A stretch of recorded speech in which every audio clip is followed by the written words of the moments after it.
Bonjour, bienvenue à la série Au milieu d'eux. Merci Seigneur d'être au milieu de nous, être moi et vous ensemble, parce que Dieu, tu es là, Jésus, l'Esprit Saint, tu es là au milieu de nous.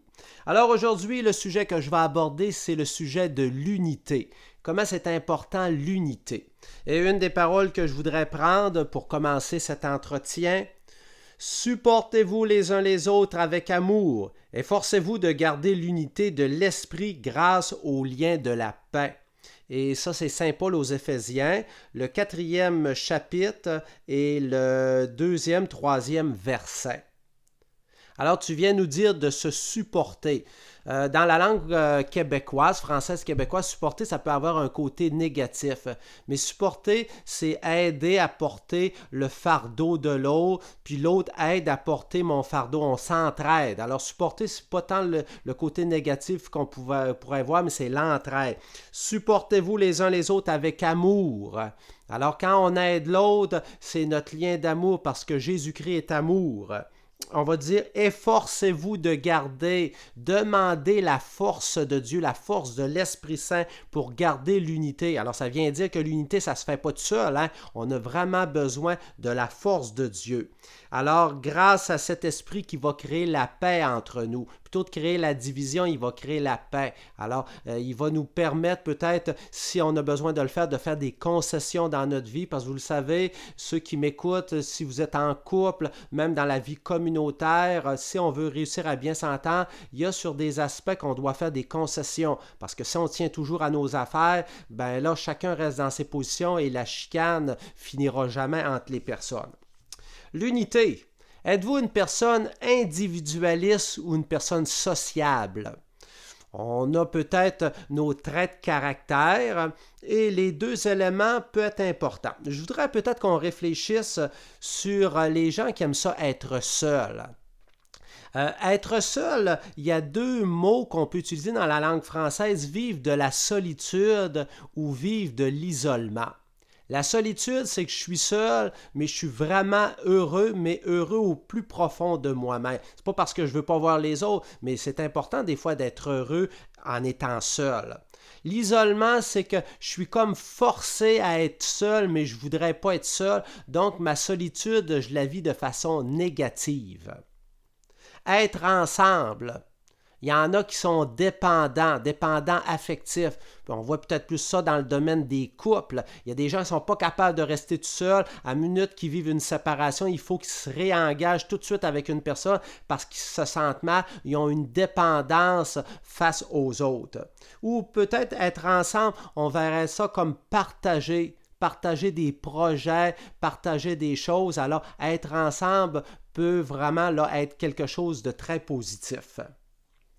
On pourrait faire aussi une explication sur la différence parce que dans l'unité, on a à vivre la différence. Les gens ne sont pas pareils que nous autres. Mais comment qu'on vit chacune de nous la différence? Est-ce qu'on vit ça négativement? C'est-à-dire qu'on voit que l'autre s'oppose à moi. Je prends encore toute l'histoire des couples. Ça vient le temps de plier le linge, puis le gars, il plie ça d'une manière, puis la fille, elle plie ça d'une autre manière. Puis là, soit l'un ou l'autre dit non, c'est sa manière-là que ça doit être plié. Ça ne peut pas être plié d'une autre manière. Puis là, la chicane finit plus. Alors, des fois, dans la différence, on peut vouloir faire passer nos idées, puis avoir de la misère à accepter les idées des autres. Des fois, elles ne sont pas bonnes, mais des fois, elles sont bonnes, les idées des autres. Dans le côté positif de la différence, on peut voir ça comme de la complémentarité. On organise un souper, eh bien moi je vais apporter le dessert, toi apporte la soupe. Alors, on voit nos forces à chacun de nous, puis là on vit la complémentarité. Je ne sais pas si vous avez déjà entendu ça. Des fois, on dit que Dieu, c'est le tout autre, puis autre avec un A majuscule. Alors, l'altérité, la différence, c'est important, mais la différence, il faut vivre la communion. Il faut bien s'entendre ensemble, vivre la complémentarité. J'aurais une question peut-être à te poser avant d'enchaîner maintenant avec nos textes bibliques. C'est quoi qui fait que toi, tu as de la misère à vivre avec l'autre? J'aimerais que tu répondes à cette question durant le temps que tu écoutes cet entretien. Qu'est-ce qui fait que tu trouves ça dur d'être avec l'autre? J'enchaîne maintenant avec les différents textes bibliques que j'ai sélectionnés. Encore une fois, je vous redis toujours la même chose, mais la Bible, il y a tellement des belles réflexions, des beaux textes. J'en ai choisi simplement quelques-uns pour notre thème d'aujourd'hui qui est l'unité. N'avons-nous pas tous un seul Père? N'est-ce pas un seul Dieu qui nous a créés? Et ça, c'est dans Malachie 2:10. Alors, on a tous le même Père, le même Dieu, donc on est tous de la même famille. Est-ce qu'on en prend conscience entre les cultures, entre les sexes, entre les âges? On est tous faits pour être ensemble, même si on a des différences. Qu'il est agréable et doux pour des frères, des sœurs de demeurer ensemble. C'est le psaume 133, le premier verset. Qu'il est agréable. Là, lui, il dit ça, mais peut-être que vous, des fois, vous ne trouvez pas toujours ça être agréable avec votre mari, votre femme, avec la personne qui est à côté de vous dans le banc d'église ou peu importe. Des fois, ce n'est pas toujours agréable, mais c'est le but visé d'être ensemble. Normalement, c'est supposé nous faire grandir, mais c'est peut-être pas un automatisme. Il y a peut-être des éléments à travailler. Puisqu'il y a un seul pain, nous qui sommes plusieurs, nous formons un seul corps. Et c'est 1 Corinthiens 10, 17. Jésus est venu faire l'unité. Il a fait le don de sa vie pour qu'on soit un. Puis sa nourriture spirituelle, qui est l'Eucharistie, veut nous aider à nous unir. Nous formons un seul corps dans le Christ et nous sommes tous membres les uns des autres. C'est Romains 12, 5. Nous formons un seul corps. Alors, on a bien beau être différents, on forme un seul corps, puis tous sont membres. Qu'on ait des diplômes, pas de diplômes, qu'on soit riche, pas riche, un homme, une femme, un plus jeune, un plus vieux, nous sommes tous membres. Je vous exhorte à tenir tous un même langage et à ne point avoir de division parmi vous, mais à être parfaitement unis. Et ça, c'est dans 1 Corinthiens 1, 10. Évidemment, c'est des idéaux qu'on souhaite. Des fois, dans notre vie de tous les jours, on n'est pas toujours capable de vivre ça. Mais on dit ne point avoir de division le moins possible. Il faut régler nos divisions quand on est capable de le faire.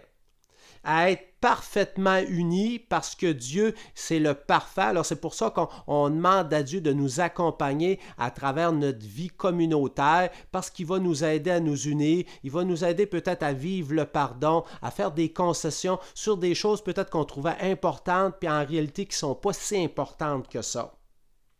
Je vous exhorte à vous supporter les uns les autres avec charité, vous efforçant de conserver l'unité, l'esprit par le lien de la paix. C'est le texte du début que je vous avais lu, qui est dans Éphésiens 4, 3. Aimez-vous les uns les autres comme je vous ai aimé. Jean 13, 34. L'amour. S'il n'y a pas d'amour entre nous, on va avoir de la misère à vivre l'unité parce qu'on va tout le temps voir l'autre comme un concurrent, quelqu'un qui me met des bâtons dans les roues. Demandez à Dieu de voir l'autre personne à la manière de Dieu. Pas le voir comme vous le voyez, mais comme Dieu le voit. Ça va vous aider. Je ne dis pas que c'est un automatisme, ce n'est pas de la magie que je vous propose, mais ça va vous aider à aimer l'autre. Et enfin, je termine avec ce texte. Instruisez-vous et exhortez-vous les uns les autres en toute sagesse, par des psaumes, des hymnes, des cantiques spirituels, en chantant. Et ça, c'est dans Colossiens 3, 15 à 16. Instruisez-vous, exhortez-vous. On a des choses à s'apporter. Essayons de s'apporter des choses entre nous. Il n'y en a pas un qui est meilleur. Moi, présentement, je vous parle. J'ai l'air bien intelligent, mais je ne suis pas si intelligent que ça. J'ai fait des recherches. Je le fais pour vous rendre service. Parmi vous qui m'écoutez, il y en a plein qui ont des beaux talents. On a tous des beaux talents. On a vraiment à s'entraider, à se partager chacun nos talents.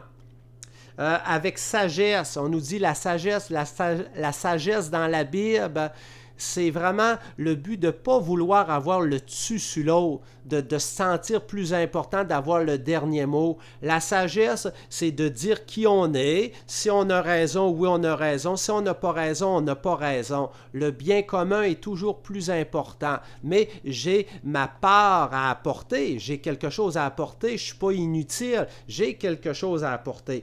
Par des psaumes, des hymnes, des cantiques.